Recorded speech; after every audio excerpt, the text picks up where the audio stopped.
Moderátorka dnešního webináře Ilirie Brejchová z Masarykovy univerzity bude dotazy pokládat vystupujícím, takže budete mít možnost se tímto způsobem zapojit přímo do webináře. Tak v rámci webináře se zástupci 3 repozitářů vznikajících v Národní repozitářové platformě Archeovolt, Filip Hájek, Czech Bioimaging, Mikola Sixtová, Dantek, Anastasia Prtuliak a zástupci z NMA podělí o své zkušenosti se zjišťováním potřeb uživatelů a zapojováním komunity do návrhu i testování systému. Na ně naváže Pavlína Špringerová z UX týmu NRP, která představí, jak zvolit vhodnou metodu uživatelského výzkumu a jak ji správně realizovat a výsledky efektivně vyhodnotit. Součástí webináře bude také sdílení užitečných podkladů a materiálů, doporučení z praxe. Na závěr bude vyhrazen prostor pro dotazy a společnou diskuzi. A předávám tímto slovo Ilirii Brejchové. Já jsem Iliria Brejchová a jsem jednou z metodiček Národní repozitářové platformy. Nápad za tímto webinářem vznikl, protože komunikujeme s řadou uživatelských komunit, které v rámci NRP začínají budovat repozitáře a potřebují tedy naspecifikovat, jaké funkce systém má mít a postupně je i implementovat. A často narážíme na téma právě zjišťování uživatelských požadavků s cílovou skupinou, validace těch požadavků, které už dali dohromady a později i jako testováním, zda to, jakým způsobem implementovali, skutečně odpovídá daným potřebám. Tento webinář se bude skládat z 2 takových tematických celků. V prvním půjde o praktické prezentace těch lidí, které už s tím teď nějakou čerstvou zkušenost mají, nasdílí, co se jim daří a v čem naopak třeba naráželi a potřebovali by poradit. A v druhé části UX tým EOSku nasdílí nějaký praktický vhled do metodologie a nějakých best practices v oblasti uživatelského výzkumu. Na konci každé z dílčích prezentací bude prostor pro dotazy, které, jak už bylo řečeno, prosím pokládejte do chatu. Otázky by měly ideálně směřovat primárně na metodologii a jakým způsobem postupovali při zjištění uživatelských potřeb a méně na dané repozitáře jako takové nebo na výsledky toho uživatelského výzkumu, ač to je samozřejmě také velice zajímavé, jenom jsme časově limitováni. A v takových otázkách se prosím neváhejte obrátit přímo na prezentující. Tímto tedy děkuji všem za účast a předávám slovo Filipovi, který je z Archeovoltu, který bude mít první příspěvek. Tak dobrý den, zdravím všechny. Já tady jenom nasdílím obrazovku. Doufám, že všichni vidíte moji prezentaci. Jak už bylo řečeno, tak jmenuji se Filip Hájek. Já jsem archeolog a doktorant na Masarykově univerzitě a vlastně jsem jsem členem týmu nově vznikajícího repozitáře Archeovolt, kde působím jako datový kurátor. Repozitář Archeovolt je vlastně určen pro archeologická výzkumná data. Nejde o primární terénní dokumentaci z vykopávek, protože už vlastně v České republice existuje jiný řešení, a to je archeologická mapa AMČR, kterou provozuje Archeologický ústav v Praze a v Brně. vlastně do AMČR, tak tam směřují data jako třeba fotografie, kresby z terénu, GISové vrstvy, nálezové zprávy a další s tím související výstupy. Každopádně archeologie produkuje i další datové typy a my vlastně pro naše účely tak jsme je rozdělili do 5 hlavních skupin a to jsou laboratorní data, geoprostorové data, antropologické data, 3D data a komplexní databáze. A jde tedy o velice široké spektrum formátů, metod i požadavků na práci s daty a právě proto jsme se rozhodli uspořádat sezení ve fokusních skupinách, nebo jak my jsme tomu říkali ve focus groups, kde vlastně každá ta skupina byla zaměřena na jednu z těchto datových oblastí. A cílem bylo zapojit doménové experty a získat jejich pohled na to, co od repozitáře potřebují, jaké funkce očekávají a jaké překážky jim dnes komplikují práci. Záměr byl jasný a nechceme vytvořit repozitář, který bude velmi sofistikovaný, ale vlastně nebude odrážet tu potřebu ty cílové komunity a tak tím pádem se nebude používat. Takže nábor účastníků jsme rozdělili do 2 fází. Nejprve jsme sestavili seznam odborníků pro jednotlivé datové oblasti a oslovili je přímo. Následně jsme připravili seznam relevantních institucí v ČR a požádali je o nominaci vhodných zástupců. Přihlásilo se asi přibližně 35 lidí. Podle jejich zaměření jsme navrhli počet skupin a rozeslali dotazník na časové možnosti. Ne všichni nakonec se mohli zúčastnit a i při přihlášení do těch konkrétních bloků došlo k několika absencím. Výsledně jsme realizovali 2 skupiny pro laboratorní data, 2 skupiny pro geoprostorové data a po 1 skupině pro zbývající oblasti. Skupiny měly typicky 4 až 7 účastníků a z toho vlastně 1 skupina měla 3 členy, protože 2 se nedostavili. A před zahájením všichni podepsali informovaný souhlas se zpracováním údajů včetně GDPR a zároveň poskytli vzorek vlastních výzkumných dat, aby se ta vlastně diskuze mohla opřít o nějaký konkrétní data. Hlavním cílem fokusních skupin bylo identifikovat, jak má být strukturovaný archeologický repozitář, zejména vlastně datový model toho systému, aby podporoval efektivní práci dat i doménového vědění. Tomu odpovídala i skladba otázek. Zaměřovali jsme se na technické charakteristiky dat, epistemické funkce dat při produkci znalostí, užitečné potřeby a pracovní postupy, a institucionální či organizační omezení.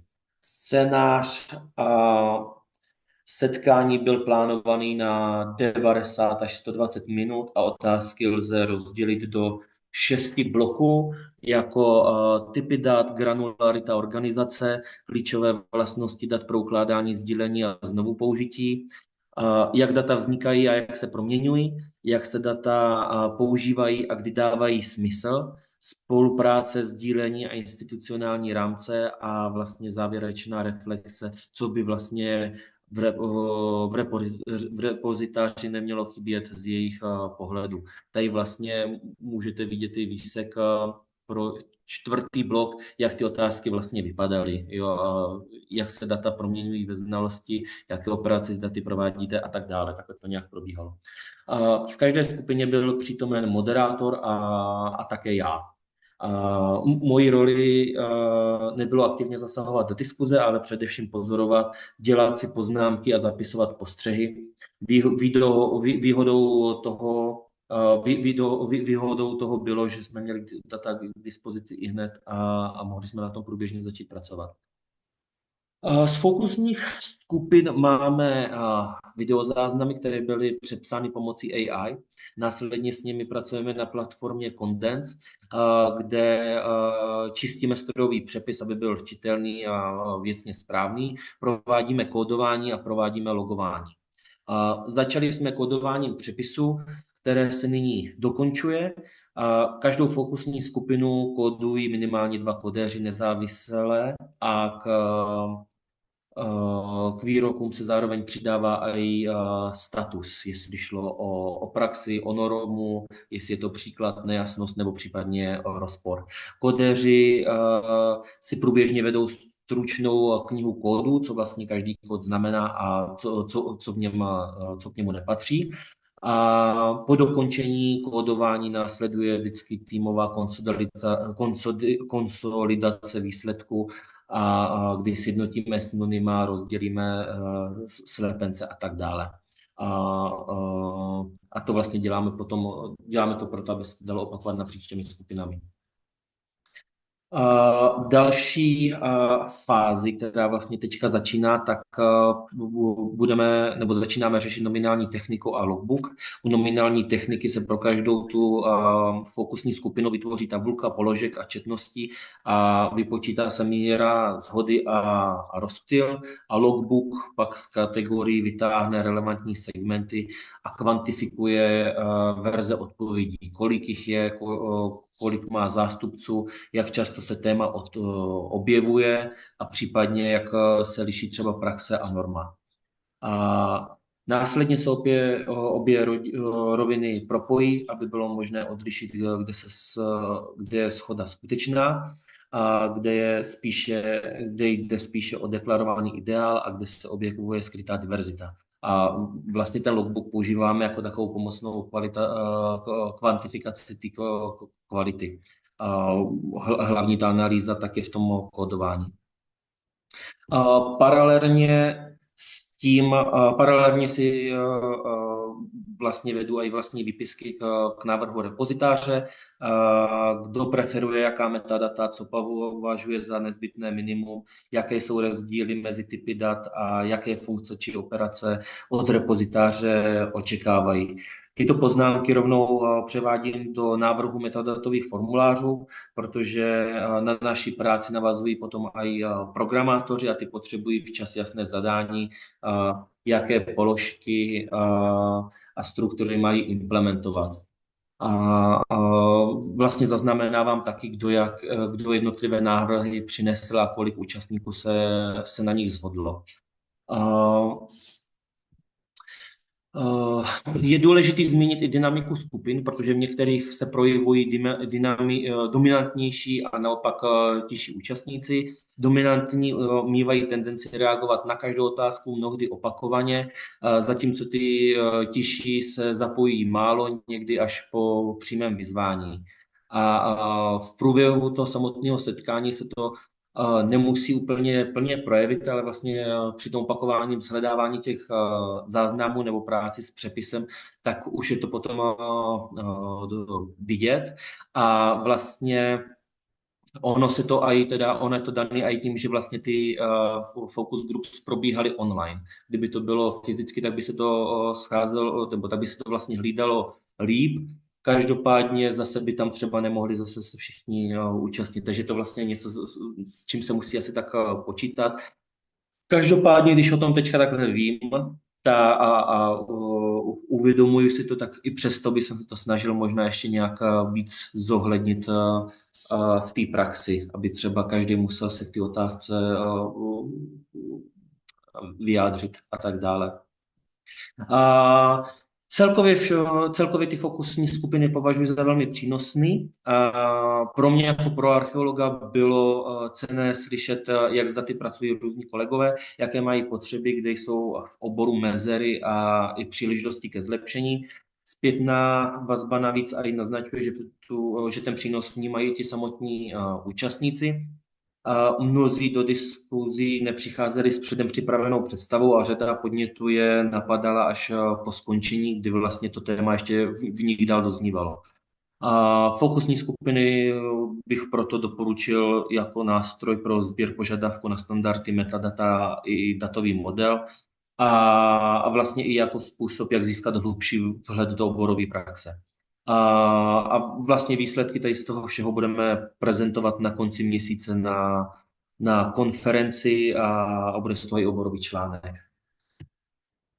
Děkuji vám za pozornost a jsem otevřený dotazům. Děkuji moc. Filipe? Chatu zatím otázky nemáme, ale prostor ještě je, pokud se někdo chce doptat.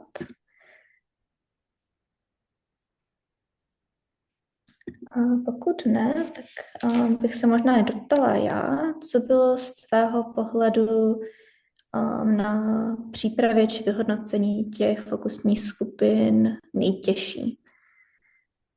Kromě toho, co už jsi zmínil, tedy to balancování těch těžších a dominantnějších uživatelů.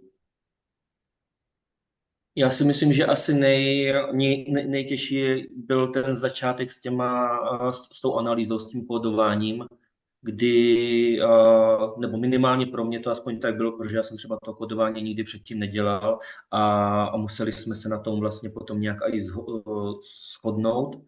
A tak možná asi ten začátek, potom vlastně, jak jsme se potom už rozjeli, tak už si myslím, že to šlo celkem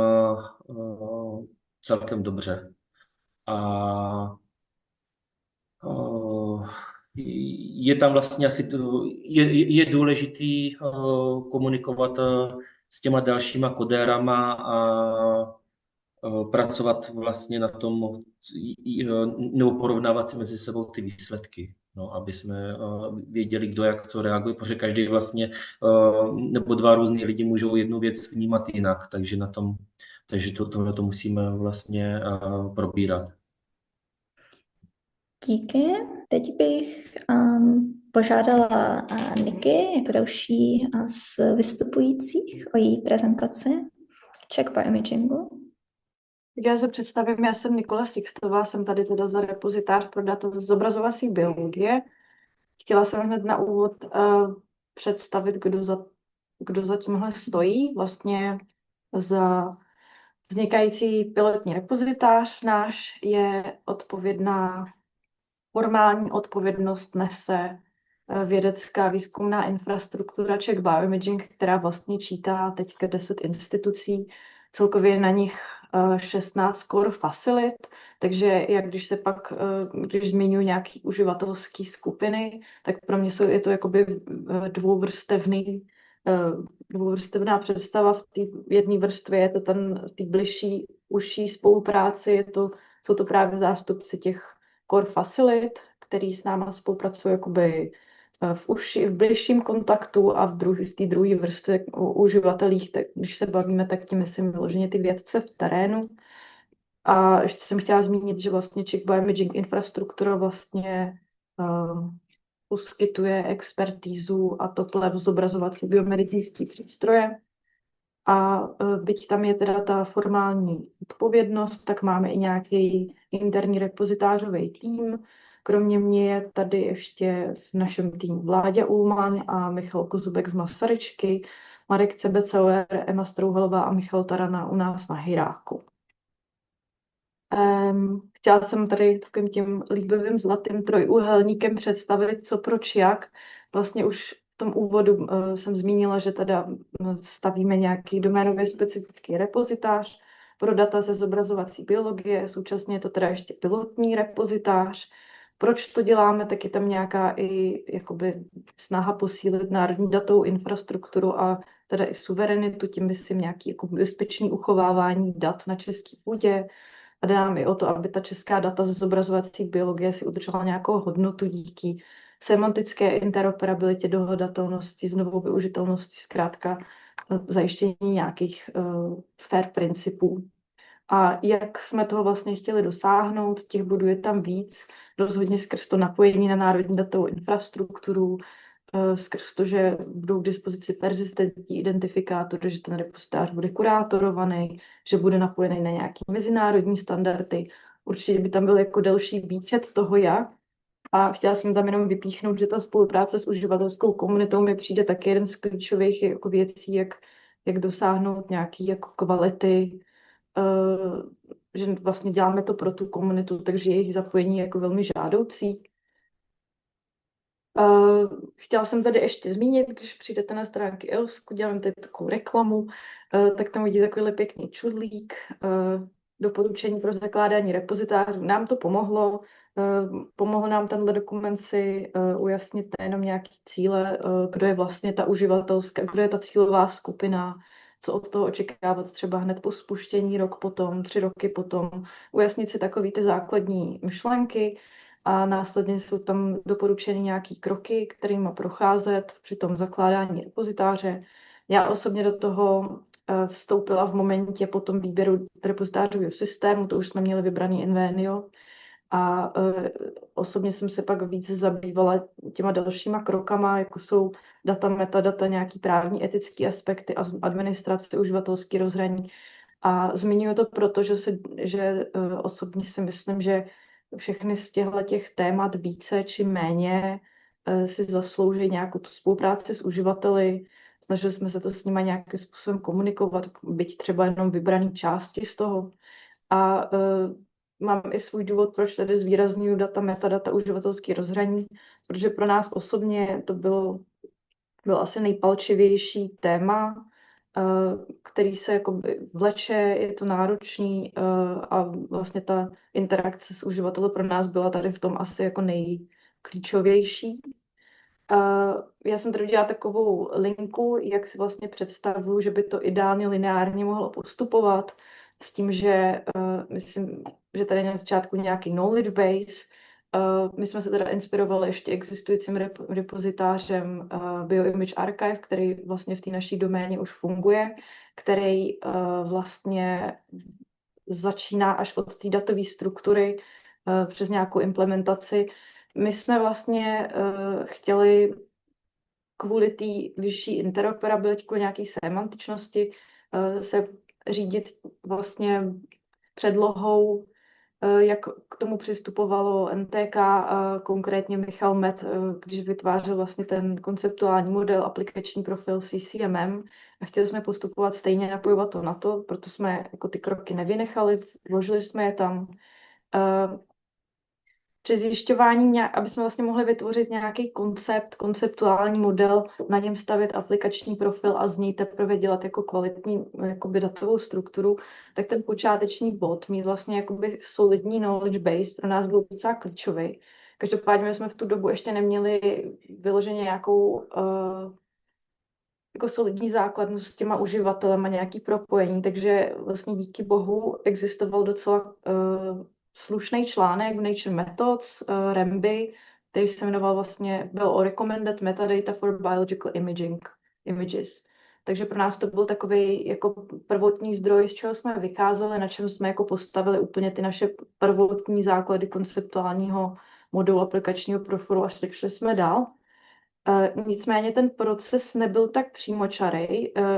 Pro nás to třeba bylo náročný v tom, že tím, jak jsme piloti, tak ten náš vývoj šel paralelně vlastně s vývojem té infrastruktury, s vývojem metodiky, s vývojem těch nástrojů, takže jsme v mnohých momentech třeba čekali na to, až něco vyjde, nebo jsme nevěděli, jak to bude třeba ve výsledku vypadat. Takže vlastně až momentálně, až současně se teprve dostáváme někam k těm posledním krokům, k těm posledním 3 bodům.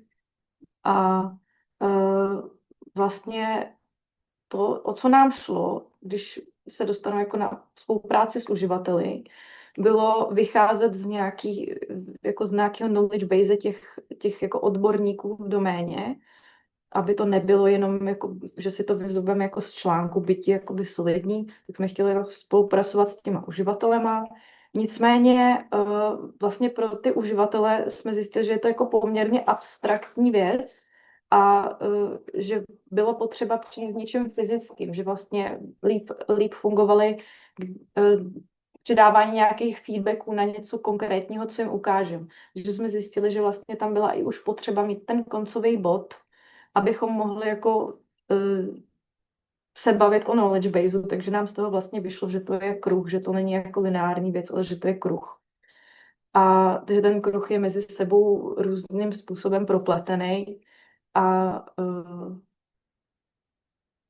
z toho důvodu je to asi pro nás byla jako největší výzva.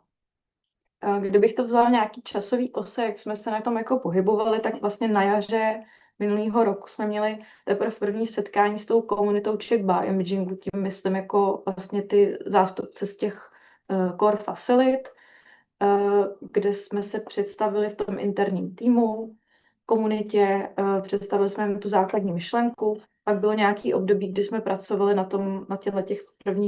na těch prvních jako bodech, snažili jsme se si vytvořit něco, s čím za nima můžeme jakoby znova přijít. Potkali jsme se vlastně po létě, v září, představili jsme jim nějakou první verzi metadatového modelu a ty metadata.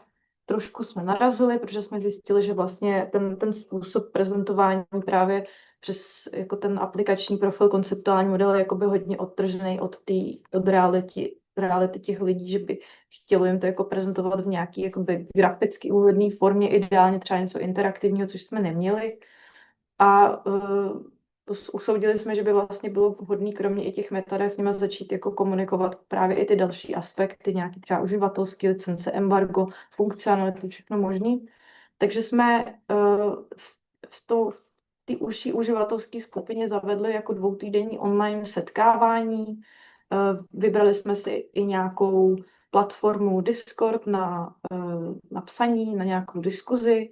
Vedle toho ze začátku nám tam chodilo bylo nás tam třeba 6 na tom kolu a rozjíždělo se to, řekla bych, pomalu. Zprvu to bylo opravdu spíš, že my jakoby se snažíme zapojit tím, že my jako prezentujeme tím, co děláme. Ještě to nebylo moc na tu jako interaktivitu a feedbacky. Snažili jsme se, jakoby, jaký vybraný témata se budou nejlíp chytat.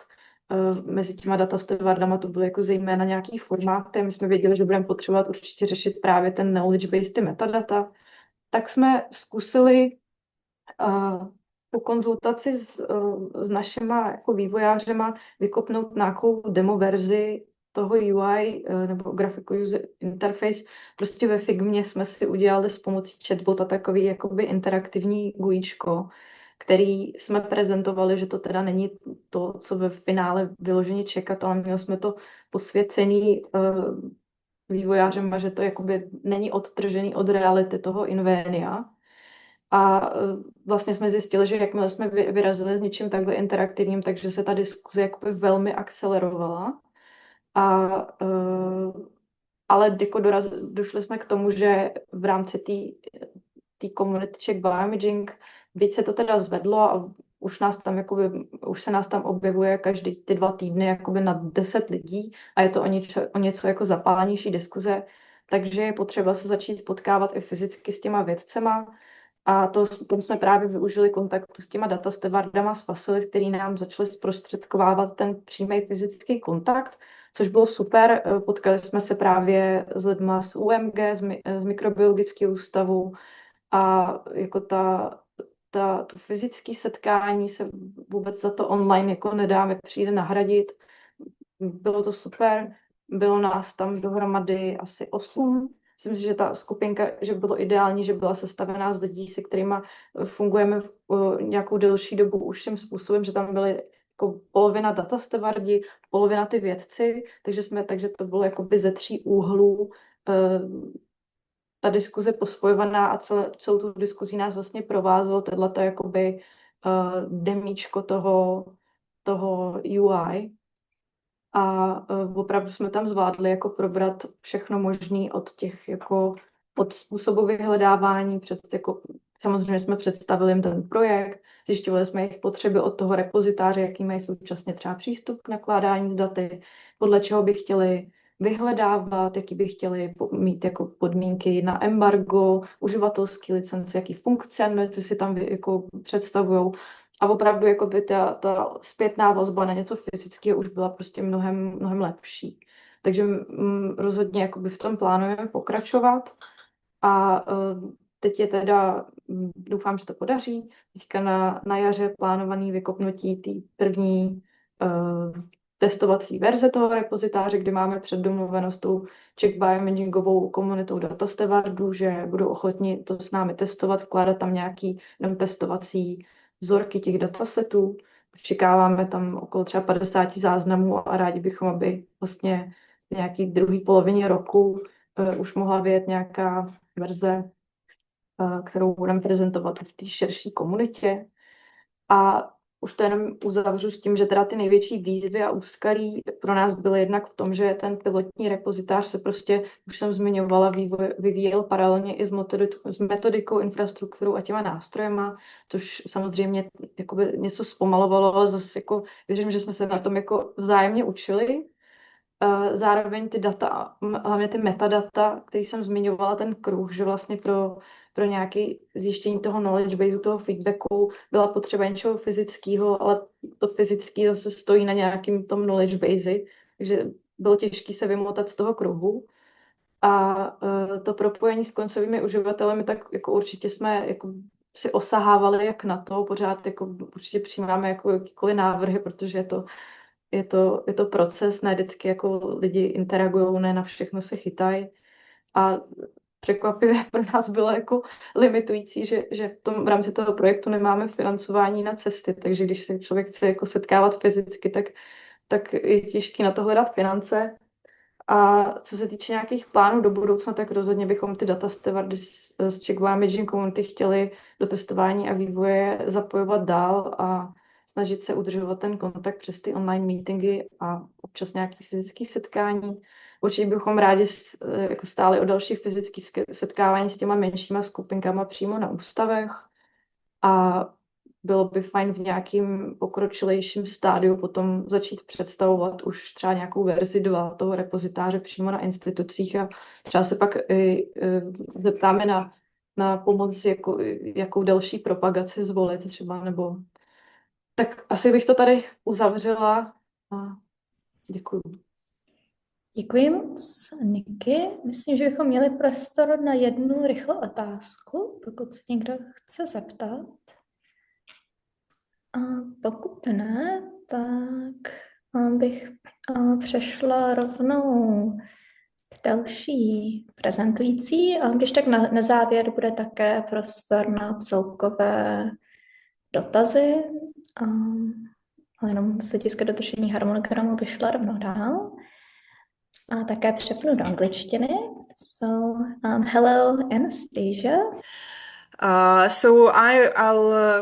I'm working as a manager of Dantec repository in Hayrovsky Institute, and I would be speaking about community engagement for our repository, and I would speak more about actually community itself than about repository, because repository is not existing yet. I'm just me and the team are working on it. And if to introduce our team, it's actually in a way similar with what Nikki was introducing, because Nikki is also working in Hayrovskyho Institute, and she helped me a lot when I joined, because I joined, I started this work on repository from October, and I already started building it on certain things that Nikki discovered herself before me, so it was a bit easier, but I hope I also could help her with her repository, and we always exchange. I take part in their meetings, Nikki takes part in our meetings, and I believe even we work on different disciplines. She's working in bioimaging, I'm working in material science. It's very helpful to develop our repositories in parallel, and lots of approaches and complex questions are similar, if not the same. Like licenses, etc. It's actually almost the same. And yep. So I'll introduce shortly the repository that is not existing yet, but who's gonna be focused on material science, engineering, chemistry, and related disciplines. Luckily for us, myself, I used to be a scientist in the field of material science with many years of experience, so I take a lot of insights just from my previous experience as a material scientist. And we are building it on Invenio platform, and our core principle is as open as possible, as closed as necessary. And I actually found a lot of fears from the community about being too open, while people want to be in the open science, there's still a lot of fears and restrictions that I'll talk about, but I think when introducing the repository to users, it would be important to show that it is as open as possible, as closed as necessary, so that there is a certain degree of safety for their data and different access levels, etc. What we actually discovered those needs from the interaction with the community. And our engagement base, the community core, I would say, is a MatTech working group on material science and engineering. The group itself is about 55 active members. For me, interaction with this group started in October from a personal meeting in Prague, where actually both Niki and Deliria were present. And our group is consisting from representatives from different fields. As I wrote there was not only material science, but also chemistry and engineering related disciplines, because sometimes it's difficult to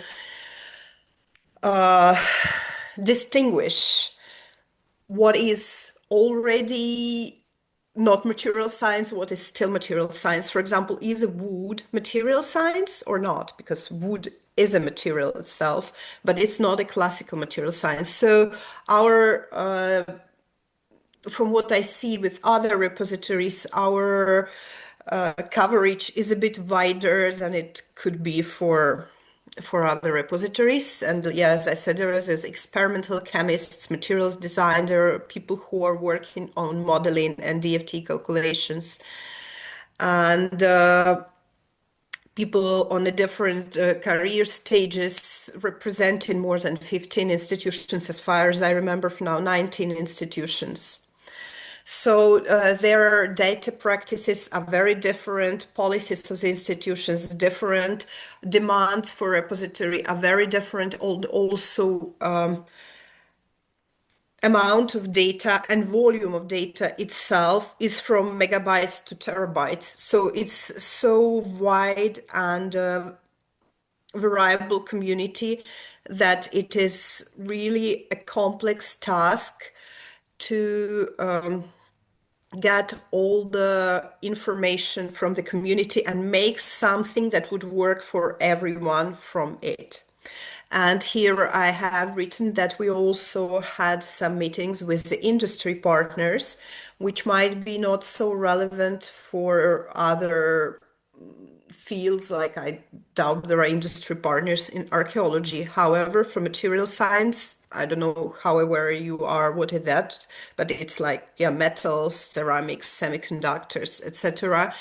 It's the field which is very engaged in the industry, and we would like to get our repository be used by industry and be used by industry for both saving their data and looking for data from researchers, and in a way covering the gap between pure science and real life.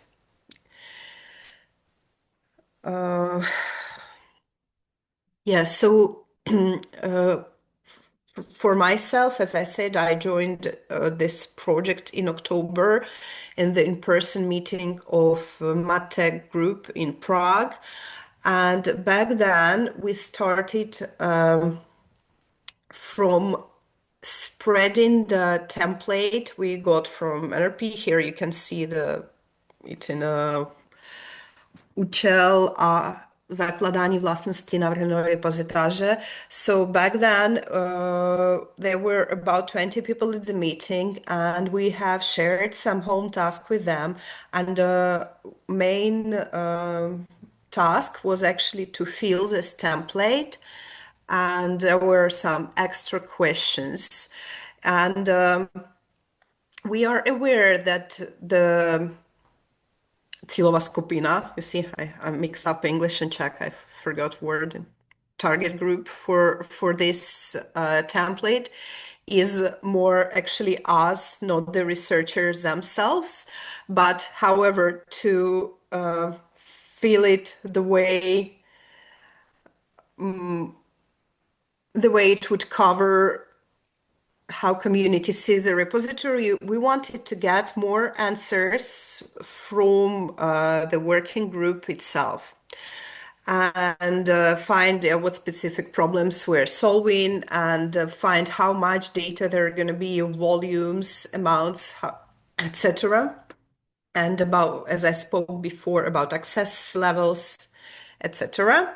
However, as I said, we have 50 plus community members, around 20 plus were at the meeting, and only 6 people filled the template, even I reminded about it regularly.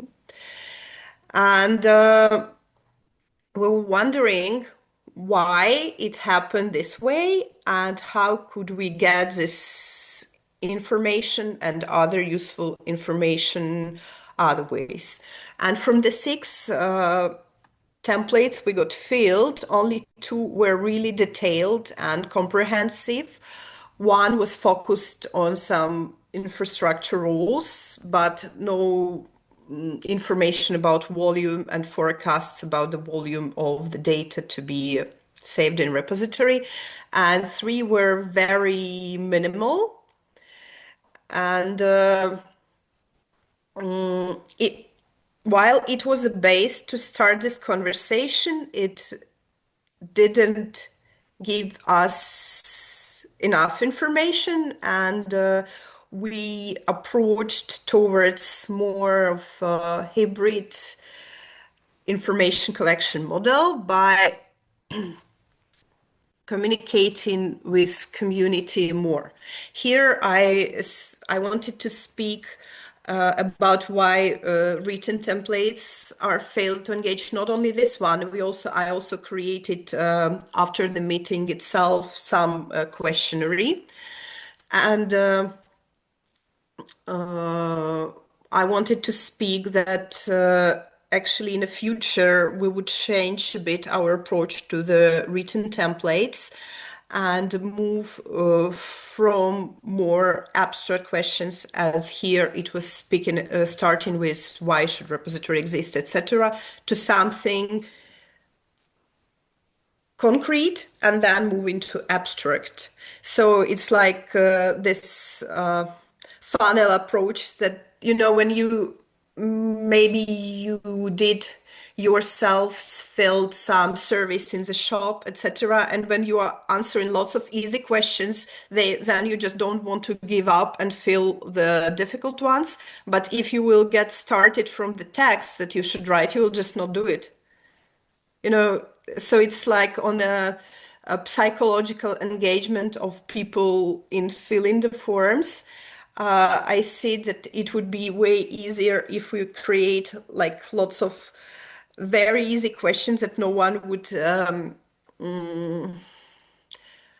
think as a big work to answer, and then move to more complex questions and specially opened questions. Psychologically, this kind of structure would work better, and in a further work will when we'll need feedbacks, etc., we will take into account this experience to build further surveys this way. And again, it was also some time investment. It's better to write how long it will take, because again, as I said, for the shops, it's always written, it will take you just 2 minutes or 5 minutes, etc. And when people see this big questionnaire, complex one, they are not sure, would it take them 2 hours, 1 hour, 10 minutes? They don't want to go into it. And also because community is very different. As I said, the template for MRP is more for us as a Cílová skupina, but some people who are material science specialists, for them, those data management questions are difficult and they don't get them. than people who are more on the data stewards, etc. For them, the other kinds of information wouldn't be very clear, etc. So I would try, and we did further dividing questions addressing the group of the people within the community, because, as I said, community is very wide. And also what is obvious from the experience of engaging with this community, that those who are the most open to communication and actually those who feel the template most in details and helped us further the most are data stewards. And the next phase, we also decided to go for face-to-face interviews, and it actually helped us a lot. And I'll speak about it further a bit more. But here I want to mention also that we have regular discussions every 2 weeks with this MatTech community, where I'm also presenting our progress, what we are working on, and asking the community their feedback. So when we do something on metadata model, etc., we are showing it to community and sharing the presentations, etc. So the community feels and sees that they can influence the process. And as I mentioned before, we had a roundtable with industry, which was a full day, only one introductory presentation from our side. The rest was open discussions, which gave us really a lot of information.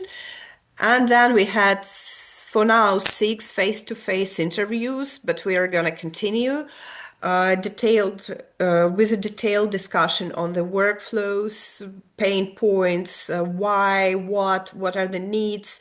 And it is often led, we are doing it, 2 of us, we're going for these interviews, me and Marek Savetsauer, who is a Dantec repository guarantor. And often it's also start through the data stewards, and they organize us meetings with scientists in their institutions. And there are a lot of things that we wouldn't think to ask ourselves and that people are starting with. So when creating the questionnaire ourselves, we wouldn't even consider those questions. And for some people, those things are the most important.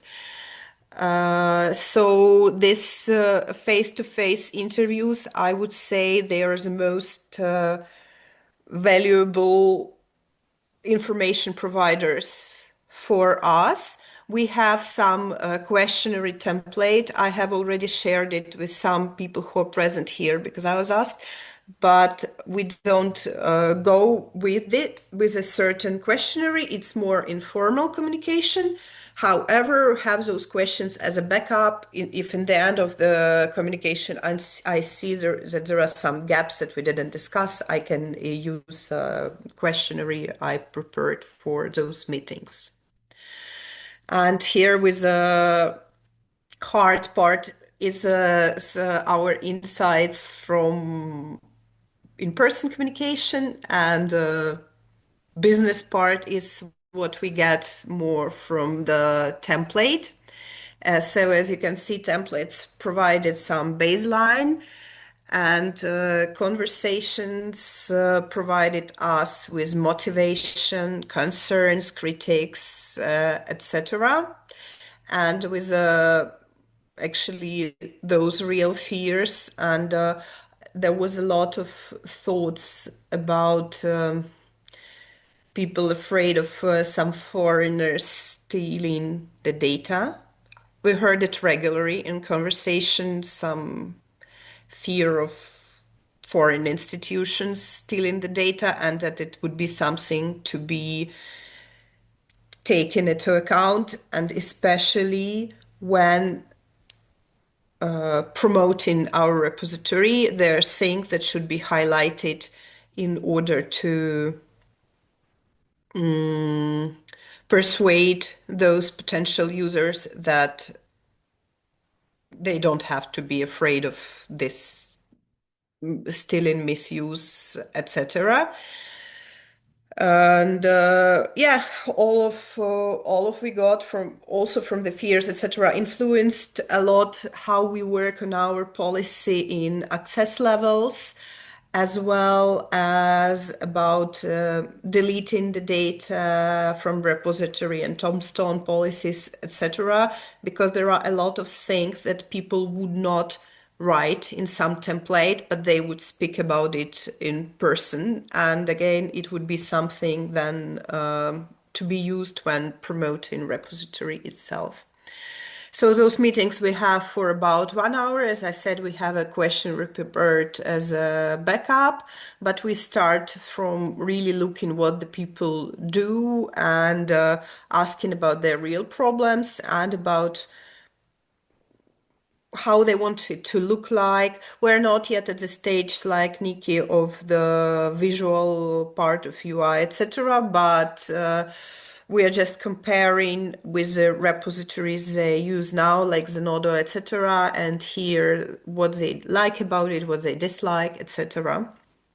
And as I said, we had a meeting with the industry, which was whole day.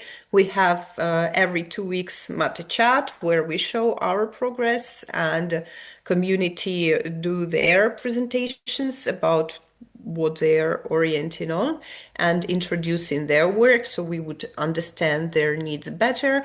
And of course, we use some informal channels. As I said, I'm in the past also material scientist, and I have a lot of friends, ex-colleagues, and I don't mind asking them because they are also like potential users, and I believe it's something that is also valuable information.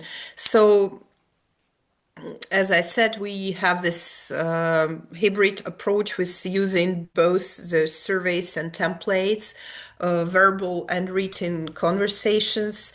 And the highlight is start with the concrete questions, move into the abstract, not from the abstract questions on how do you see it, but from tiny, tiny parts and building further to bigger questions. And one more thing I had in the previous slide, but I forgot because, as I said, I'm ill, is a Discord. We have a Discord, not yet too actively used, but I'm planning on starting using it more actively for smaller size questions, which do not need like very big, deep, abstract discussion. Thank you for your attention, and I'm ready to answer questions. And as I said, můžu taky na to odpovědět česky, jenom nemám ráda psat v češtině. Thank you very much for sharing your experience. And we're a few minutes behind schedule, so I'll continue, but if anyone has, ale pokud někdo má nějaké otázky, ať už na Anastázii nebo na Nikolu, tak určitě je můžete nadále psát do chatu a bude na ně ještě prostor. Tímto bych požádala Pao z UX týmu Elsku o poslední z krátkých prezentací. Tentokrát to bude trošičku odlišné, protože už se nebudeme věnovat vznikajícímu repozitáři a uživatelskému výzkumu k němu, ale už testování nějaké víc přidružené služby k repozitářům. A víc už nechám na Pao. Tak jo, děkuji za přivítání. Dobrý den, moje jméno je Pavlína Špringerová, ale všichni mi říkají Pao, tak jenom tak jako pro úvod. Každopádně my jsme se s Ili bavili, že sice Národní metadatový adresář není repozitářem, ale že by vlastně, když jde o sdílení zkušeností, tak by tady vlastně mohlo zaznít, že vlastně sběr uživatelských požadavků není věc, kterou děláte jenom na začátku toho, než budujete repozitář, ale vlastně tady ten sběr vývoje vašeho systému, repozitáře a podobně může probíhat vlastně kontinuálně v průběhu celé vlastně toho životního cyklu toho repozitáře nebo jakéhokoliv jiného systému. Takže proto jsme se rozhodli sem vlastně dát i takovou jako jemnou vložku ohledně národního metadatového adresáře, který už existuje minimálně tuším 2 roky. A vlastně teďka u něho probíhalo aktivní testování i právě s takovýmhle sběrem. Nicméně, než půjdu k samotnému repozitáři, tak předtím, než tam půjdeme, tak jelikož bych měla mít potom i tu závěrečnou část, kdy budu představovat ty vhodné metody, které můžete používat při vlastně sběru uživatelských požadavků k repozitářům, tak byste mě museli poslouchat tady nějakých 40 minut. Takže jsme se rozhodli vlastně s kolegyní s Verčou, že si to rozdělíme a že vlastně já řeknu něco vlastně k NMA a k nějakému sdílení zkušeností a Verča si potom vezme tu část, kdy představí různé metody. Dotkneme si věcí, které tady už zazněly. Budou to focus grupky, budou to dotazníky, uživatelské testování, rozhovory a podobně. Nicméně tak krátce od nás, protože my jsme vlastně designový tým na RP, konkrétně já jsem teda ta vedoucí zrovna našeho týmu, mám vlastně vystudovaný KISK, takže s některými lidmi tady už se jako kdyby dlouhodobě znám. A Verča je u nás vlastně jako kdyby produktový designér, jenom tak jako na úvod o nás. Nicméně teďka už k samotnému národnímu metadatovému adresáři. Národní metadatový adresář je systém, který běží přibližně už teda 2 roky, rok a půl a 2 roky, s tím, že vlastně tento adresář sbírá metadata vlastně z českých repozitářů a jeho cílem je jako sloužit jako první vyhledávací místo napříč vlastně repozitáři a uživatel má potom dovést k těm konkrétním datasetům v konkrétním repozitáři a je takovým něco jako à la Google na datasety v České republice. Tento systém byl spuštěn před nějakou dobou, nicméně vlastně díky, tady mám ještě obrázek, jo, tady je ukázka vlastně, že vidíte ty repozitáře, které se všichni sbíhají v tom Nation Metadata Directory a následně to potom bude probíhat dál. Každopádně díky výsledku, že se nám podařilo, že od nového roku je možný vykazovat digitální kolekci dat jako výzkumný výsledek, a vlastně NMA je do toho zapojeno, tak vlastně nečekaně vznikla potřeba tento náš systém nějakým způsobem trošičku rozšířit a vytvořit tam novou funkci, konkrétně umožnit manuálně zadat nějaký záznam do tohohle vlastně systému a vytvořit potom ten samotný záznam toho metadatového záznamu v NMA. Což je vlastně byla i úžasná příležitost se znovu potkat s koncovými uživateli, pobavit se vlastně s nimi, jaký oni mají požadavky a vlastně zkombinovat otestování nějaké funkce i s tím, co by dalšího třeba si od toho potenciálně představovali a potřebovali. S tím, že nová verze NMA byla zveřejněna už teďka v lednu, takže vlastně my jsme se tady tomuhle věnovali přibližně 14 dní v kuse a vlastně měli jsme přibližně asi 10 takovýchhle rozhovorů, ke kterým se dostanu.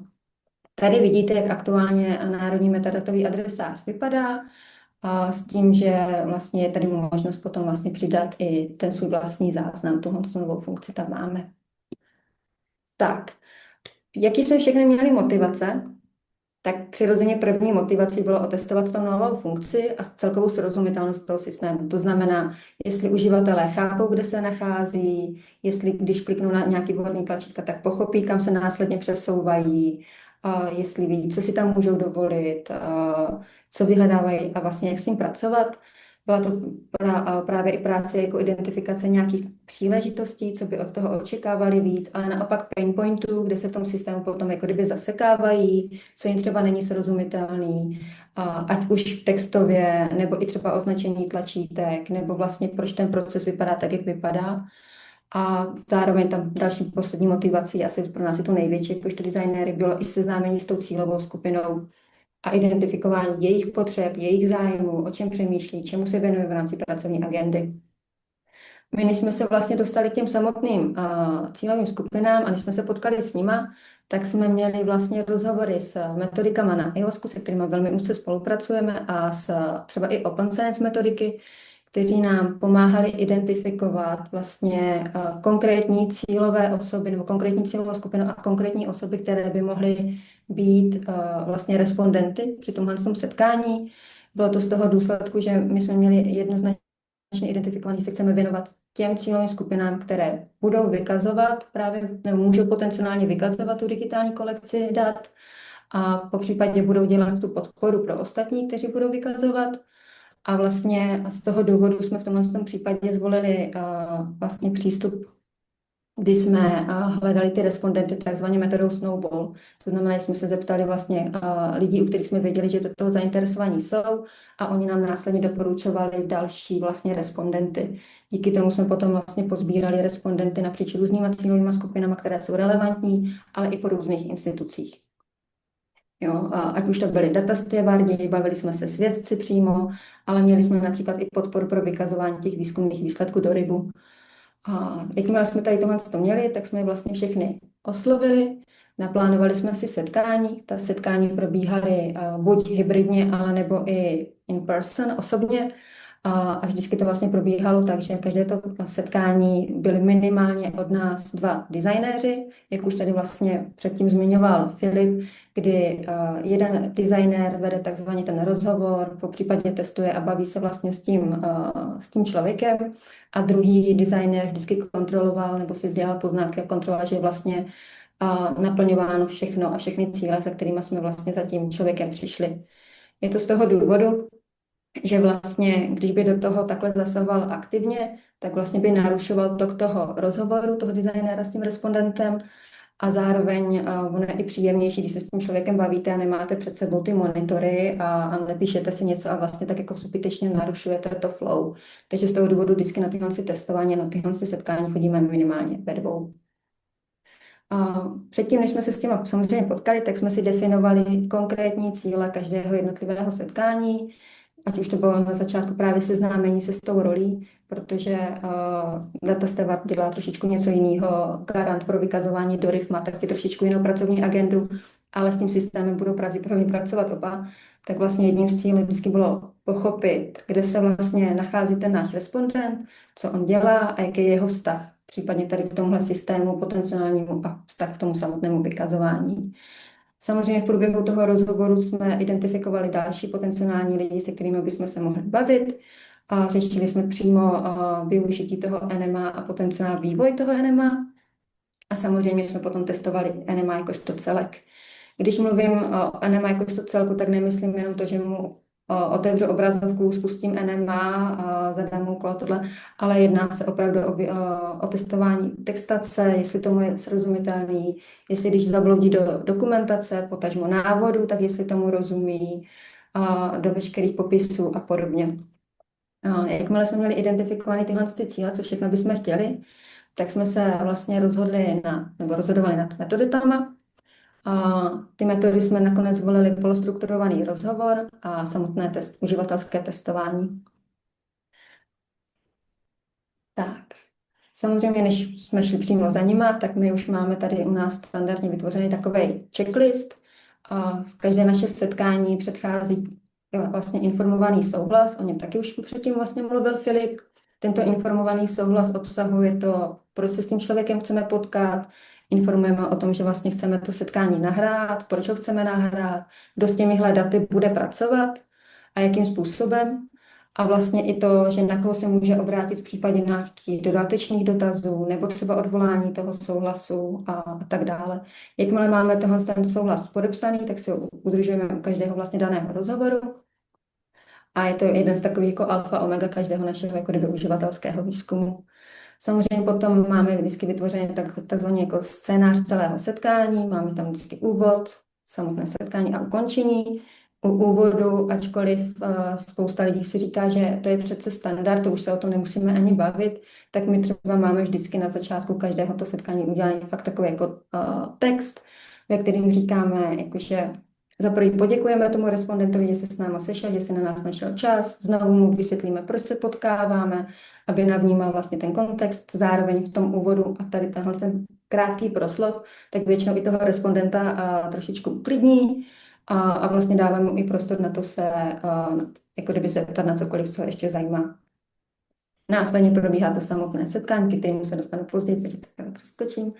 A na závěr znovu zase jako kdyby děkujeme za to, že se s námi setkal Připomínáme takové věci, že vlastně netestujeme systém, ale teda netestujeme člověka, testujeme systém. A děkujeme za čas, dáváme mu prostor vyjádřit jakékoliv svoje myšlenky a případně, pokud máme, tak se s ním domluváme třeba i na dalších jako kdyby aktivitách, když má zájem. Každé naše setkávání je nahrávané, je to z toho důvodu, že my se k tomu třeba i zpětně vracíme, ve smyslu toho, že nějaké myšlenky, které padnou při rozhovoru s data stewardy, tak nám se potom můžou hodit i při budování repozitářů nebo při jiných aktivitách, třeba DMPčkách, data management plánech. Takže vlastně my tady s tímhle daty pracujeme i cross různé, jako kdyby nejenom na repozitářích, ale i cross různé služby.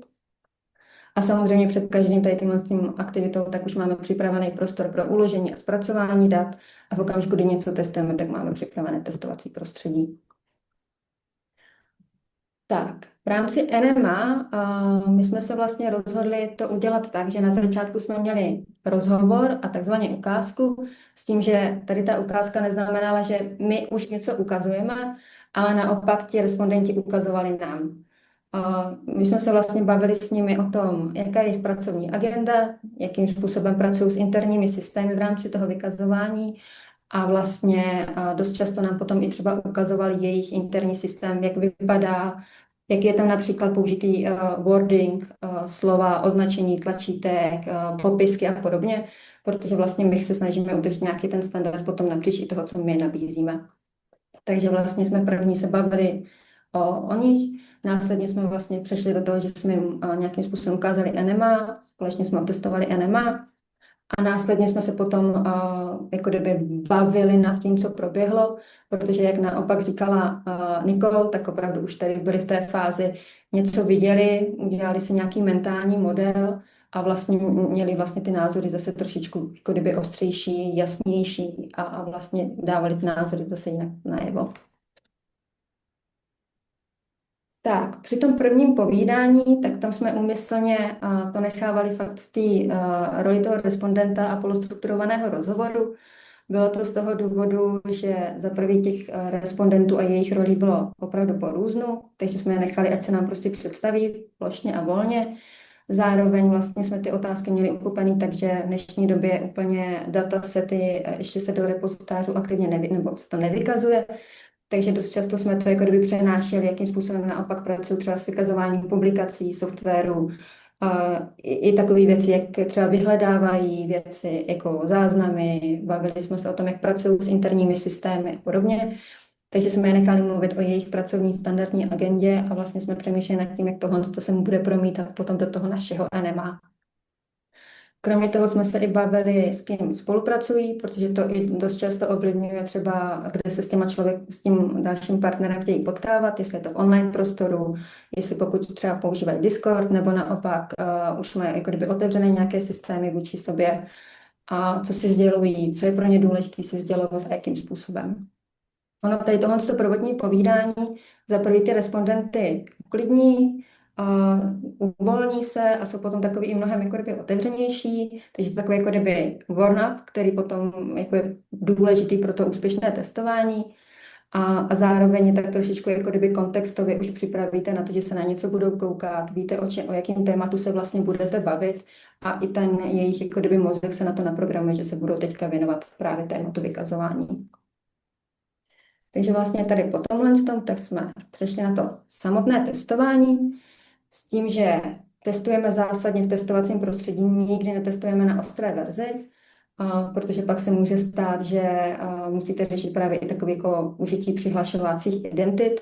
To jsme taky třeba u nás řešili, že jsme opravdu chtěli, aby ten uživatel si prošel, že se přihlásí svojí vlastní identitou do toho prostředí, aby ten proces fakt co nejvíc reflektoval i potom tu živou skutečnost.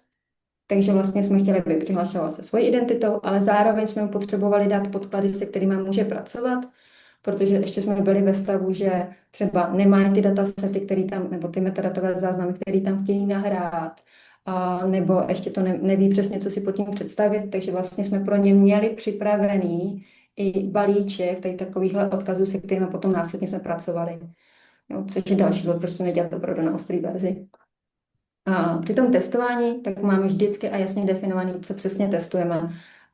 U NMA to nefungovalo s tím, že jsme jim otevřeli NMA a řekli, proklikejte si to a řekněte nám, co se vám nelíbí, nebo co se vám líbí, co vám chybí, co vám nechybí. A vždycky je to v nějakém kontextu a máme na to na nějakých konkrétních úkolů. Tady jsme se zaměřili třeba na přihlašování do systému, to znamená, jakým způsobem fungovalo jednotné přihlášení. Pak jsme řešili právě vytvoření toho záznamu, to znamená nahrát záznam, jaký používají persistentní identifikátor, na co se sledují. Tím, že vlastně jsme testovali občas hybridně, občas prezenčně, tak a nemáme takzvaný eye tracking, tak jsme vždycky žádali, aby u toho mluvili nahlas, aby říkali, proč dělají to, co zrovna dělají, a potažmo třeba i často používali myš jako pohyb očí. Tohle všechno nám pomáhalo potom jako kdyby zjistit, kde se třeba zasekli, nebo když najednou myš zastavila a oni pár vteřin nemluvili, tak jsme jich zeptali, jestli je nějaký problém, co se děje. A na základě toho jsme vlastně si psali takové jako poznámky, kde můžou vznikat právě ty pain pointy toho daného systému. A další úkoly jsme měli upravit záznam a přirozeně potom vyhledávání. Jo, jednu věc, která u testování je hrozně důležitá a Verča se toho asi pravděpodobně dotkne. A při testování se nenapovídá, neříká se, tady někde v rožku vidíte tlačítko, ale opravdu jsme se snažili, nebo snažíme vždycky jako, napovídat ve smyslu, jestli rozumí tomu kontextu, jestli případně rozumí tomu zadání. A v okamžiku, kdy mají otázky, které by mohly ovlivnit to testování, tak se omlouváme a vlastně odpovídáme na ně až třeba na konci, pokud na ně tu odpověď ještě stále nedostali. To je tak jedna z věcí, co se nám často děje, že se na něco zeptají a 2 vteřiny na to si vlastně sami odpoví. Takže takhle probíhalo to testování, bylo to v příjemném duchu, s tím, že přirozeně jsme neustále opakovali, že testujeme ten systém a když něco nemůžeme najít, tak je to chyba systému a ne jich. A na závěr, to byla vždycky asi jedna z největších částí, které jsme tam měli, tak jsme jim nechali takzvaný volný prostor vyjádřit se cokoliv je napadne. Tam se většinou rozběhly obrovské diskuze, povídali jsme si dlouho o tom, co všechno by se ještě dalo, nedalo, co se jim líbilo, co jim naopak přišlo špatně, kde byli zmatení, s tím, že když náhodou se měli ještě jako, byli zaseknutí a byli ještě hlavou právě v tom testování, tak jsme měli vždycky takovou jako otázku, že kdybyste měla popsat NMA kolegovi jednou větou, co byste řekla. A většinou to je takový jako switch, že je to jako kdyby přeplo do toho, aby se pak rozmluvili a fakt potom jsme měli ty diskuze úplně nádherný. Taky jsme tam dost často řešili dokumentaci, kterou potažmo teďka už musíme vždycky nazývat návody, protože to právě jsme zjistili, že vnímají jinak slovo dokumentace a jinak vnímají slovo návody. A vlastně tahle část byla takzvaně jako kdyby ještě veřejná, ta se nahrávala, ale vždycky jsme potom řekli, tady ukončujeme nahrávání a dali jsme vlastně prostor vyjádřit myšlenky takzvaně mimo záznam. I zde potom vznikly jako kdyby hrozně zajímavé vstupy, protože už najednou se i cítí trošičku zase jako jinak, už měli pocit, že je to zajímá. Takže vlastně potom ty otázky byly i takový třeba přímočařejší. Takže i ta část se nám jako neustále opakuje, že je strašně důležitá. Tak, zpracování dat. Podobně jako u Filipa, my všechny záznamy nahráváme do Condense, což je přímo na to software, a na zpracování videí, na rozhovorů a podobně. Vždycky každý ten záznam prošli u nás 2 designéři, nezávisle na sobě, a následně jsme prováděli syntézu s tím, že my vlastně máme taky vytvořený kódovací systém už v tom Condense, který aktivně používáme. A všechny zjištění, co jsme potom měli, jsme rozdělili do kategorií podle potřeb stakeholderů, když jsme to jako rozdělili pro vedení projektu a iniciativy, to znamená, že tam byly hodně takové myšlenky, co by se s NMA ještě dalo, co když padla nějaká věc, že tohle by nás zajímalo, ale vlastně nevíme, jestli to je součástí NMA nebo třeba v budoucnosti bude. Pak jsme měli hodně vstupů třeba pro komunikátory, ať už to bylo, že popis NMA na webu EOSku, nebo i nějaké jako kdyby změny popisu přímo v tom daném systému. A pak samozřejmě pro vývojáře. Tak. Jo, s tím, že aktivita trvala přibližně 14 dní, ve smyslu toho, že ono to bylo na přelomu vlastně toho v tom lednu, takže tam jsme hodně sbírali vlastně to, s kým se potřebujeme potkat, to byla asi ta nejdelší část, identifikovat, s kým se potřebujeme bavit a identifikovat, co přesně od nich budeme chtít zjišťovat. A následně, jakmile jsme tohle měli, tak vlastně všechna setkání proběhly během 4 dnů. A setkání bylo buď online, anebo osobně. Pohybovalo se to mezi 60 až 90 minutama ve smyslu toho, že to byly ty nahrávané části, dost často se tam potom doplňovala vlastně ta část, která nahrávaná nebyla. Celkově jsme se potkali s 10 účastníky a měli jsme tam opravdu jako širokou škálu v rámci těch cílových skupin od manažera otevřené vědy přes pracovníka, akademického pracovníka, data stewarda, ale i třeba RIF referenty a podpory metodiky, open science. Takže vlastně ta škála byla široká a každý měl co říct, což bylo super. Přirozeně s ohledem na časové možnosti jsme se věnovali těm, co nám zareagovali nejrychleji, takže to byly potažmo často větší instituce, takže vlastně v tom vzorku nemáme ty menší a třeba nezávislé výzkumníky. A vlastně toho, co třeba plánujeme do budoucna, vlastně zahrnout ještě další cílové skupiny. A jinak vlastně nějaké výsledky, tak máme teďka zmapovaný nějaký proces vykazování, kdy máme identifikovaný, že buď je varianta vědec to vůbec neřeší a často ani nechce a musí to dělat například nějaký metodik, podpora a podobně, anebo vědec to naopak aktivně zadává do interních systémů a následně potom komunikuje s podporou, která to kontroluje, posílá dál.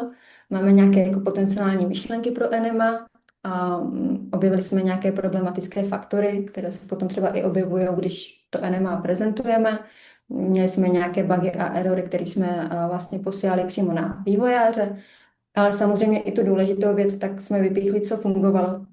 A těm lidem, kteří na tom NMA pracují, tak jsme sdělovali i to, co si ti respondenti pochvalovali.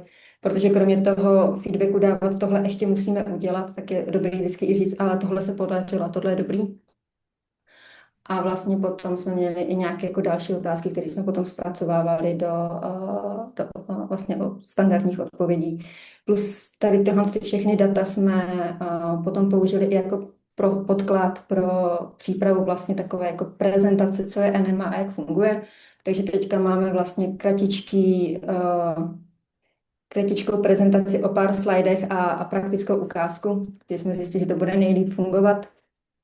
A to si myslím, že je víceméně v tomhle všechno.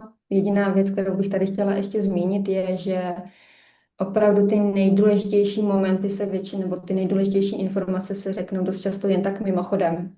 A dost často si to ten respondent jako zamumlá jen tak jako pod nos, potichu a je důležitý ho jako podporovat v tom, aby to řekl nahlas, aby se nebál, protože tady tohle jsou většinou ty aha momenty, je to vyjádření těch obav, je to ukázání toho, co se mu líbí, co se mu naopak nelíbí.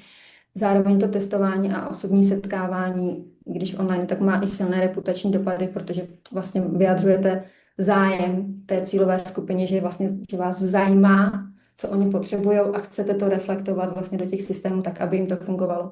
Takže vlastně tady tahle kontinuální práce s tou cílovou skupinou má i tyhle jako reputační dopady. A důležité věci, které vždycky říkáme, je, že musíme pracovat s tím člověkem. Takže když vidíme, že tam máme introverta, tak ho naopak podporovat v tom, aby se vyjadřoval. A když tam máme extroverta, tak je občas těžký, to asi všichni známe ho jako zastavit, že třeba umí odbíhat od tématu, tak je potřeba ho směrovat, aby to setkání nebylo příliš dlouhý. A vždycky, když testujeme, tak testujeme systém a nikdy ne člověka. A když se testuje systém, většinou dostaneme i feedback na to, co ten člověk potřebuje. Tak a to je za nás a NMA teďka všechno. Děkuji moc za prezentaci. Tak se můžeme postupně překlenout do úplně poslední a závěrečné prezentace, kterou bude mít Verča. Doteď jsme se bavili, jsme viděli ty skutečné zkušenosti, jak to probíhá v praxi a teď nám to Veronika nějak shrne. Pokusím se. Tak jo, ahoj všichni. Už to tady rozbím. Vítejte na naší prezentaci s PAO. Tentokrát vezmu já zjišťování uživatelských potřeb. O tom se tady bavíme celou dobu. Já jsem se koukala na všechny prezentace a jsem ráda, že nás UXáky už v podstatě nepotřebujete, protože to všichni zvládáte sami, ale přece jenom ale přece jenom myslím, že ještě mám pár věcí, které bych vám mohla trochu přidat a poradit. A jo, doufám, že že jste se mnou, že jste tady, když chcete, zapnete kameru, bude to fajn, budu vidět, že ještě nespíte. A pokusím se vás neunudit k smrti poslední půl hodinu. Tak jo, jdem na to. Začneme tím, co je to UX, protože se vlastně ještě to tady nebylo zmíněno, což je funny, protože o tom se tady bavíme celou dobu. Je to o nějakém pochopení potřeb a přání lidí, je to o tom, že rozumíme tomu člověkovi, co bude používat náš systém a víme vlastně, co on od nás potřebuje, co potřebuje od toho systému a děláme to tak, že ne, že si to sami vymyslíme a všechno si to tam poskládáme tak, jak chceme, ale jdeme za těma lidma a zeptáme se, OK, co vy potřebujete a jak to budete používat a jak my vám můžeme pomoct, tak aby to prostě fungovalo, až my něco deployneme a releaseneme to ven. Proč je to důležitý? Proč to vůbec děláme všechno? No, mně se tady strašně líbilo od Filipa, když tam měl jeden takový quote, že je technicky skvělý, ale prakticky nepoužitelný a to myslím, že je jako hodně takový jako on point, protože často můžeme vyvinout něco, co je skvělý a na oko to funguje a všechno je fajn, ale vlastně, když ten uživatel nedokáže s tím reálně pracovat, nedokáže se to naučit s tím systémem, jsou tam frustrace, tak prostě ten člověk to používat nebude.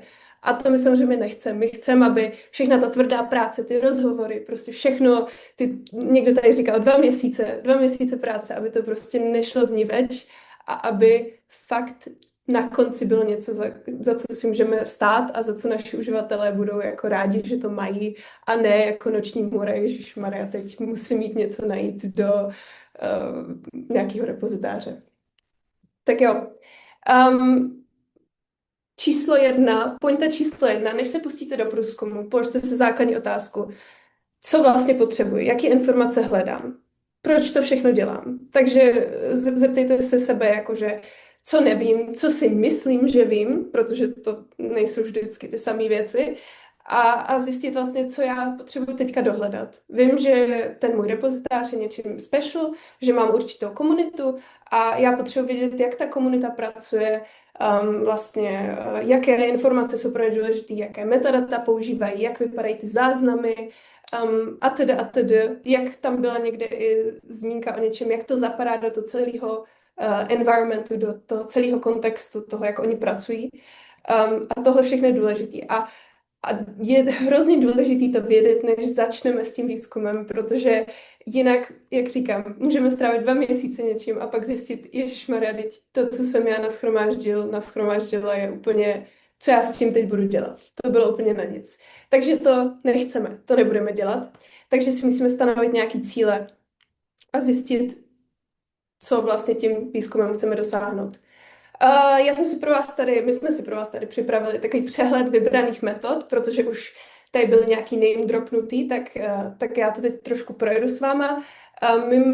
Mimochodem připravili jsme si i dokument, kde je to všechno popsané v podstatě, co tady prezentuju v té prezentaci a ještě víc jakoby podrobně s nějakýma radama, konkrétníma příkladama a tak. Takže se nebojte, všechno dostanete, ale dávejte pozor, protože je to důležité. Tak jo. Nejjednodušší varianta výzkumu je asi výzkum od stolu, což je v podstatě, co si můžeme každý udělat sám, jako když budeme mít čas, tak si prostě najít si buď to nějaký solutions, který už existují, takže nějaký jiný repozitáře, třeba Zenodo jako obecný, anebo nějaký konkrétní mezinárodní pro váš obor.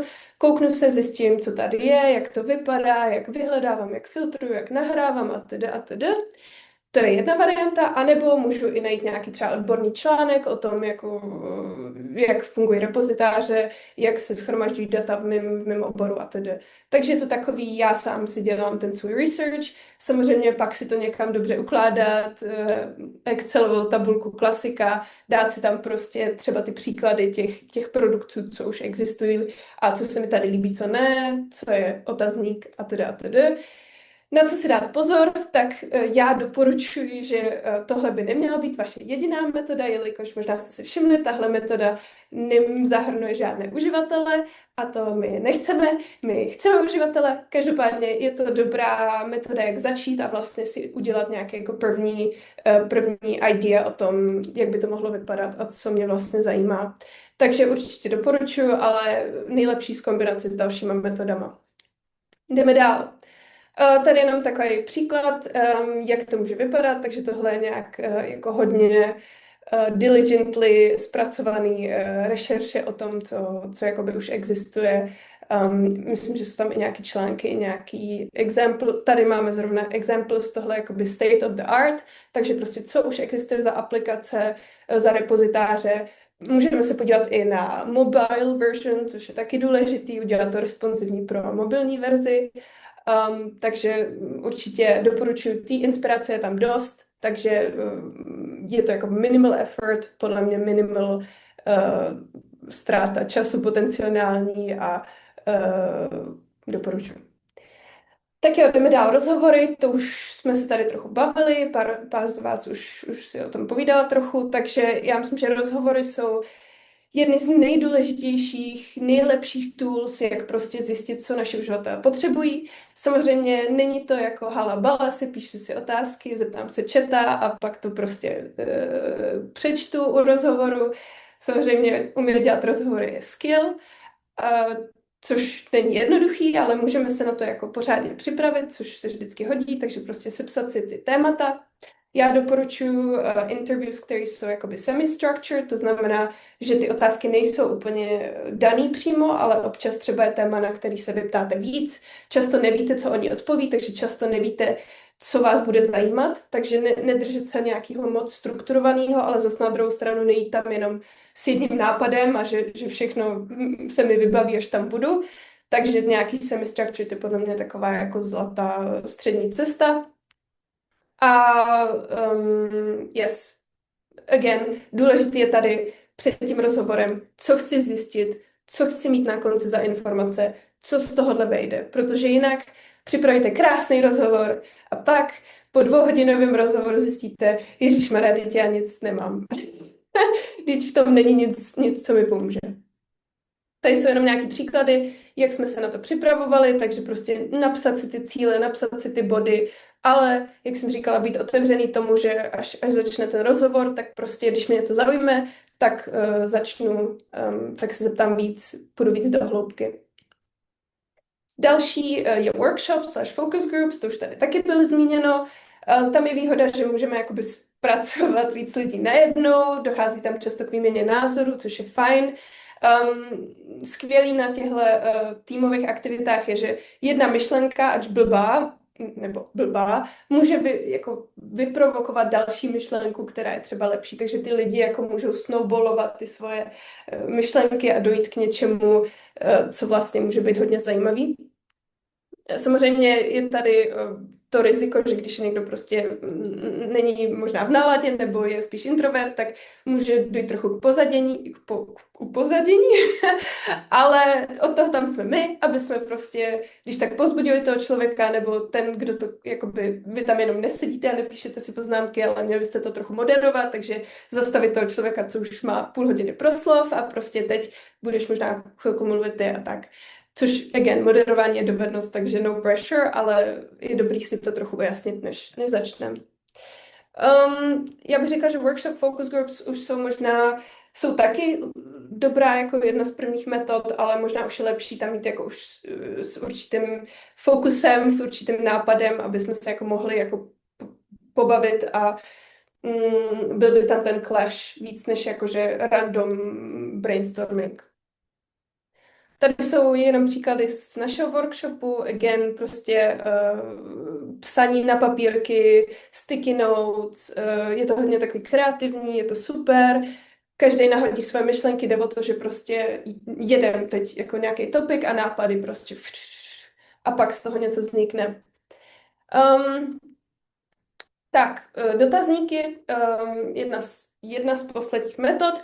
Dotazníky jsou skvělý, ale je to hodně takové jako musí se dobře použít. Myslím, že existuje hodně dotazníků a myslím, že hodně z nich je úplně na nic. A je to často tím, že prostě nikdo nechce vyplňovat 40-minutový dotazník, sorry, ale ne, 5 až 10 minut max a prostě stručně, nebudu tam mít jako slohovku o tom, co ta otázka se ptá, prostě otázka v jedný, maximálně 2 větách, prostě, jo, představte si, že to budete vyplňovat vy, jako, jo, tyhle lidi mají často málo času, takže prostě ty dotazníky už jsou pak lepší spíš v těch pozdějších fázích, podle mě, kdy už máme nějaký nápady a chceme spíš jako gatherovat, schromažďovat nějaký kvantitativní data víc než kvalitativní, už prostě máme nějaký ideas a spíš chceme vědět jakože, jaký je to, třeba si nějakou hypotézu ověřit nebo tak, víc než jakože teď mi tam doplňte 10 prázdných polí a napište slohovku, to určitě to radši zvolit interviews. Tak, pak je tam ještě pozorování, observation, což je taková zajímavá metoda, asi se moc nepoužívá, ale i tak jsem vám ji chtěla nabídnout, proč ne? Myslím si, že je to fajn, když najdete nějaký existující třeba repozitář a můžete tomu člověkovi dát nějaký úkol, takže třeba například tady máš Zenodo, teď máš tady tenhle dataset, já potřebuji, abys tam nahrál tohle, abys tam vyplnil tyhle metadata, OK, pojď. A my toho člověka budeme v podstatě jenom pozorovat a dělat si nějaké poznámky, případně nahrávat obrazovku. A z toho pozorování vlastně tak trochu uvidíme, aha, no to Zenodo, to vyplňování, to úplně není ideální a my tam budeme potřebovat vlastně tohle a u toho vyhledávání tam ten člověk potřebuje tohle a teda. Takže někdy to pomůže jakoby vyprovokovat ty myšlenky a tak je to jako způsob, jak začít ten výzkum. Já myslím, že je to spíš jako na začátku toho procesu designování, než na konci. Tak jo, je tady přehled metod, já si koukám na čas. Tohle je v tom dokumentu, co my vám poskytneme, takže se na to určitě můžete podívat. Je tam takový jako nějaký summary těch metod a kdy používat, jak je ten level difficulty, co tím získáte. Já myslím, že tohle je hrozně jako nice vidět, jakože co já potřebuju, je tohle ta správná metoda. Ale samozřejmě jako vždycky můžete prostě za náma a my vám s tím poradíme. K tomu se ještě dostanu. Yes, já to nebudu procházet, ale určitě se na to pak podívejte, myslím, že se to může hodit. Tak, další, pracovat s výsledky, to už jsme tady měli dotaz, tak já to trochu rozhrnu, i když Filip to popsal velmi hezky. Tady se mi líbil quote od Anastasie, kde říkala, že users shouldn't design the system, they should describe their needs, což si myslím, že je velká pravda, protože my vlastně nechceme od našich uživatelů, aby nám nakreslili přesně, jak by to mělo vypadat. Což je pravda, protože my od těch uživatelů vlastně neočekáváme, že nám řeknou přesně, co potřebují a přesně, jak to má vypadat, ale spíš nám řeknou, jakože z těch underlying věcí, co oni potřebují, co je pro ně teďka těžký, a spíš jako jít za těma potřebama, za tím, co oni chtějí v tom solutionu, než jako nakreslit mi svůj ideální interface. Takže jak tady říkám, ne všechno, co vám uživatelé řeknou, je nutné realizovat. To taky si myslím, že někdy se člověk bojí jít se zeptat na názor těch uživatelů, protože si myslí, no pak to budu muset udělat přesně, jako jim to řeknou. Ale to tak není. Je to prostě, že vy shromáždíte nějaký data a z toho si prostě vypíchnete, nebo ne vypíchnete, ale nějak si z toho vytříbíte to, co je důležitý a to, co se dá nějak aplikovat pro ten váš produkt. A zároveň uživatelé často nedokážou přesně pojmenovat, co chtějí, takže třeba vy se jich můžete zeptat, chcete tohle? A oni, no tak to asi ne. Ale pak třeba, když se jich jako okolo zeptáte na nějaké potřeby, které mají, tak vlastně všechny ty potřeby vedou do toho produktu, o kterém jste se jich zeptali, ale oni třeba, když jim to takhle řeknete, tak nemají zájem. Takže je tam takový jako hodně deciphering a snažit se vlastně rozlousknout, co s nimi a jak jim pomoct. Yes. Takže jak pracovat s výsledky? Kódování, to už tady bylo zmíněný. Tady mám nějaký příklad. My jsme si pro vás připravili takový jako příklad toho zpracování, který taky určitě dostanete. Jsou tam vlastně tady vlevo vidíte nějaký jakoby codes, takže to můžou být nějaký quotes, fráze z toho dokumentu. Ty si pak můžeme jakoby naskládat do kategorií, takže buď to ty kategorie vzniknou už jako na začátku, že to interview máme nějak třeba poskládaný do různých kategorií a pak použijeme už ty kategorie na tu analýzu, anebo třeba ty kategorie vzniknou až během toho analysis, anebo to může být kombinace. Takže to už je na vás, ale je to jenom o tom, jak budete chtít postupovat. No a z těch kódů se vlastně, ty se nějak iterují postupně, vzniknou z nich jakoby témata, topics a ty pak třeba se přenesou například v nějaký požadavky pro ten repozitář, v nějaký requirements, s kterými už jakoby my můžeme pracovat. Takže je to jakýsi jako funnel, kde na začátku je prostě všechny ty informace a pak postupně se to jako vstřebává, až by z toho měly vzniknout prostě nějaký precise požadavky, který my můžeme třeba donést našim programátorům a říct, OK, this is it, please help me.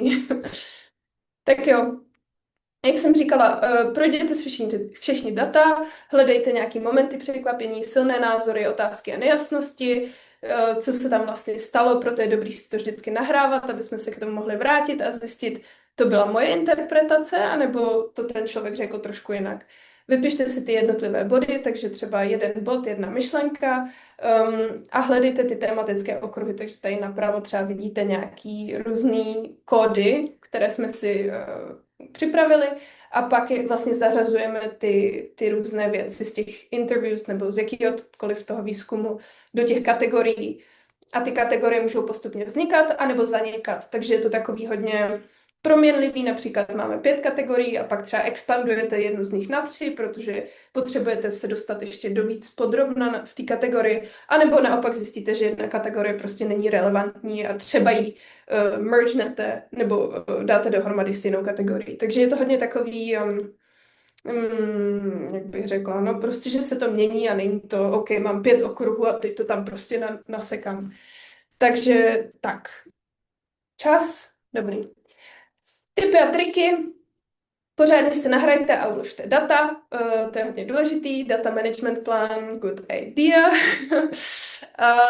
Další, vy nejste váš uživatel, často my máme už nějakou představu o tom, jak chceme, aby to vypadalo, máme už nějakou představu o tom, jak chceme, aby to fungovalo a ty jdeme za uživatelema a oni řeknou, takhle asi úplně ne. Takže prostě snažit se od toho dát si trochu odstup a podívat se na to, co nejvíce objektivně, co dokážeme a vlastně neskreslovat i ty výsledky, takže třeba když někdo řekne něco trochu, co se mi jako hodí do mýho scénáře, tak to úplně jako nepřetočit. Jako nedává tomu jiný význam, než třeba ten člověk zamýšlel, protože se mi to právě hodí do toho, co už já už tady už vím, že chci a chci, aby to tam napasovalo. Ale je to těžký, je to hodně těžký. Ne všechny požadavky splníte, takže často prostě uživatelé vám toho řeknou hodně, co chtějí, co potřebujou a často prostě to nedopadne, nejsou k tomu prostředky, není k tomu time, není k tomu resources a to je v pořádku. Důležitý je prostě to nezamíst pod koberec, ale mít to tam, být si toho vědom a vědět, že prostě máme tenhle ten pain point, máme tenhle ten bottleneck a budu si s tím muset nějak poradit nebo vědět o tom a případně jako najít nějaký jiný solution k tomu nebo něco, jak se s tím vypořádat. Takže v pohodě, ale jenom myslet na to. Stanovte si časový rámec, takže znova interviews třeba hodinu a půl, nějaký workshopy většinou jsou delší, třeba 2 hodiny, dotazníky max 10 minut a tak dále a tak dále. To je všechno v tom dokumentu, takže se můžete na to podívat. Samozřejmě to jsou doporučení, ale můžete zhruba se držet nějak tak kolem těch časů. A strašně důležitá věc, dělejte pilotní testy. Tohle je další věc, která se vlastně hodí k tomu, že často uděláme research, uděláme toho mega a pak zjistíme, že to bylo úplně k ničemu.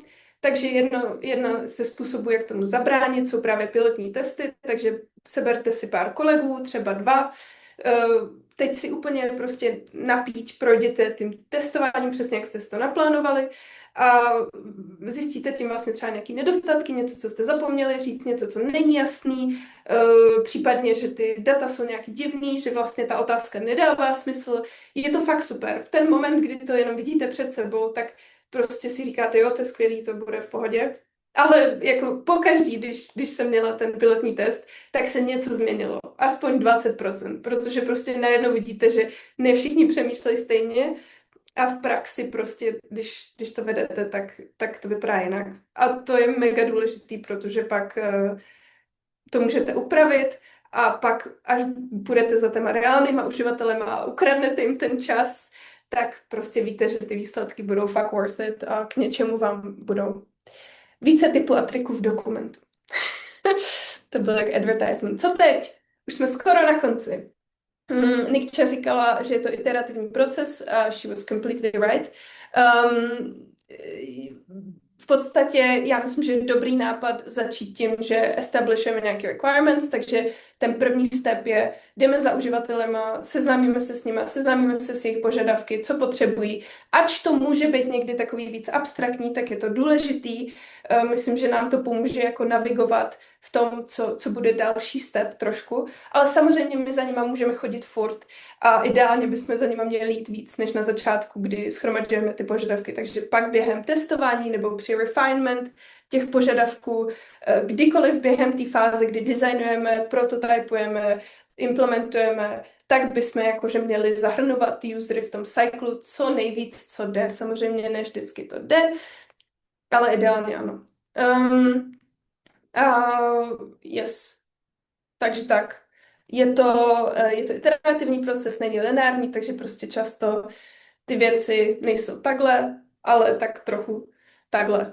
Nebojte se vrátit se vždycky zpátky do těch předešlých kroků, nebojte se prostě něco zahodit do koše, nebojte se otevřít něco nového, to k tomu prostě patří a it will be okay, trust me. Tak jo, kdy a jak se na nás můžete obrátit?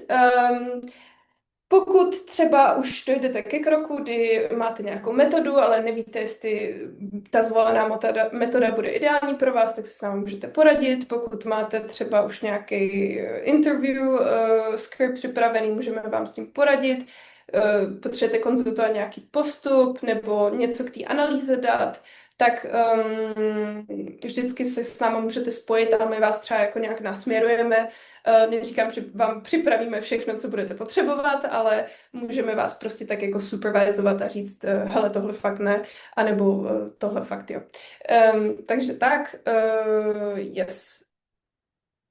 Více v dokumentu, připravili jsme si pro vás, myslím, že fakt super strukturovaný, přehledný dokument, kde byste měli najít všechno, co potřebujete, hopefully, když tak ho můžeme pak doplnit, pokud bude zájem.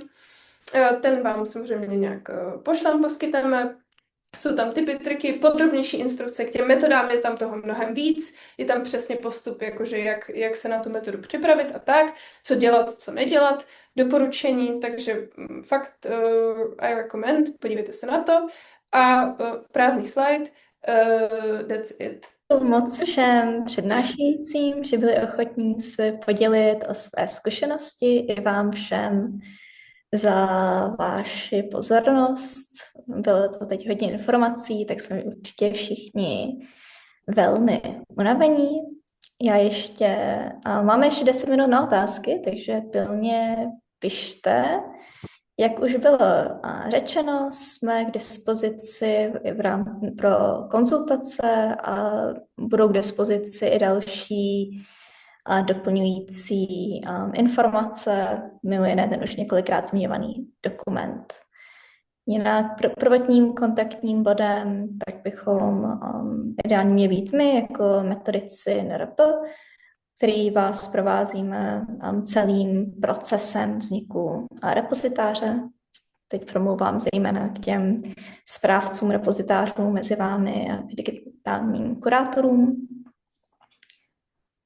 A my vás vždycky přesměrujeme na UX tým, v rámci konzultací specifických témat, když je to relevantní. Já bych taky chtěla ještě za školicí centrum EOSku poděkovat všem vystupujícím za velmi konkrétní jejich přínos, za jejich úsilí při přípravě prezentace. A taky vám všem účastníkům za aktivitu, za pozornost. Chystáme další setkání, ať už online nebo prezenčně, školicí centrum EOSK.cz. Jsou to 3 akce v březnu například, kterých se můžete zúčastnit. Bližší info najdete na webu EOSKu a na YouTube najdete záznam z našeho dnešního webináře. Tak jo, ještě jednou moc děkuju za pozornost a těšíme se někdy příště. Na viděnou.